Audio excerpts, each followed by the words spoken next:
السلام علیکم ورحمۃ اللہ وبرکاتہ۔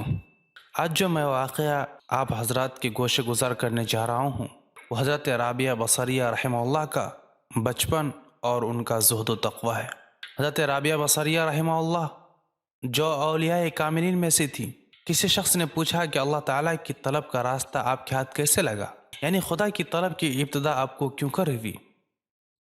فرمایا کہ میں 7 برس کی تھی کہ بصرہ میں قحط پڑا، میرے ماں باپ کی وفات ہو گئی اور میری بہنیں متفرق ہو گئیں، اور مجھے رابعہ اس لیے کہتے ہیں کہ میری 3 بہنیں اور تھیں، چوتھی میں تھی۔ بس میں ایک ظالم کے ہاتھ پڑی، اس نے مجھے 6 درہم میں بیچ ڈالا۔ جس شخص نے مجھ کو خریدا تھا وہ مجھ سے سخت کام لیتا تھا۔ ایک روز میں کوٹھے سے گر پڑی اور میرا ہاتھ ٹوٹ گیا۔ میں نے اپنا چہرہ زمین پر رکھا اور عرض کیا، یا خدایا، میں ایک غریب یتیم لڑکی ہوں، ایک شخص کی قید میں پڑی ہوں، مجھ پر رحم فرما، میں تیری رضا چاہتی ہوں، اگر تو راضی ہے تو پھر مجھے کوئی فکر نہیں۔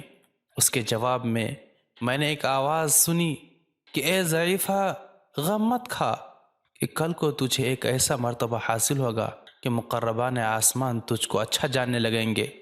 اس کے بعد میں اپنے مالک کے گھر آئی تو میں نے روزہ رکھنا شروع کیا اور رات کو ایک کونے میں جا کر عبادت میں مشغول ہو جاتی۔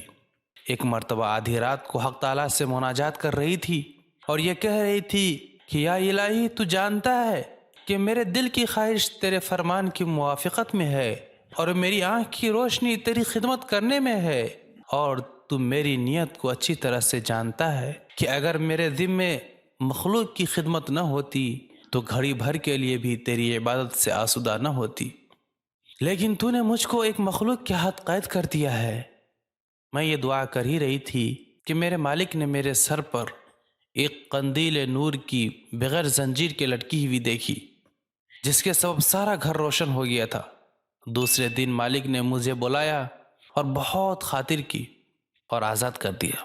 بس میں نے اس سے اجازت لی اور آبادی سے باہر نکلی اور ویرانہ کی راہ لی جہاں کوئی آدمی نہ تھا، اور اپنے رب کی عبادت میں مشغول ہو گئی، چنانچہ ہر رات 1000 رکعت نماز پڑھتی تھی۔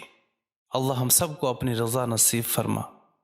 آج کے لیے بس اتنا ہی، ملتے ہیں پھر کسی نئے دلدوز واقعات کے ساتھ۔ تب تک کے لیے اپنا بہت سارا خیال رکھے گا۔ خدا حافظ۔